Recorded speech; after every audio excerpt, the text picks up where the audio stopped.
So let's start this video with an update of the reigning Arnold champion, Derek Lunsford. Now some fans criticize Derek that he uses SEO in his arms based on no proof whatsoever, just on the observation that he doesn't have any clear separation in them, in his arms, especially the biceps, which obviously shows the lack of knowledge.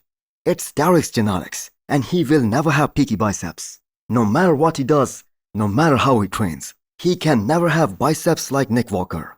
But here is a very interesting comparison on how Derek's arms got bigger over the years. So the old one here, that is from back in 2021, when he was competing in the 212 Mr. Olympia. And by the way, he actually won that show in the 212. He won the Olympia that year. And the latest one is from this past Arnold, Ohio, and the Pittsburgh Pro. So the insertions on the muscle groups, they can never change. But this comparison just goes to show us how Derek's arms got quite massive over the past 3 or 4 years.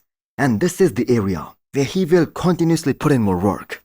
Because two of the top guys, Hardy and Nick, they both have amazing biceps, amazing arms. In fact, if there is one area where Nick beats Derek, especially in the upper half, more specifically in that back double biceps, that's on those monstrous bicep peaks, which are absolutely bonkers on the mutant. That being said, the 14.5 weeks old physique update of Derek, that is looking very impressive.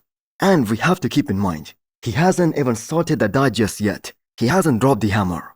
He has managed to stay pretty damn lean after a very long season. So will it be difficult for Derek Lunsford to peak one more time, and that too 100%, for this year's Mr. Olympia, considering that he competed at the Arnold and the Pittsburgh Pro?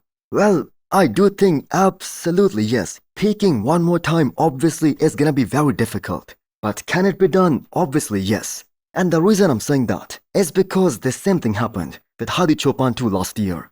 He was in that same position because he showed up so on point. At the Arnold, Ohio, he was like picture perfect, but he was unable to duplicate that same look for the Olympia last year. But that being said, Derek is up for the challenge and he wants to make history, and that is by winning 3 big shows in the same year.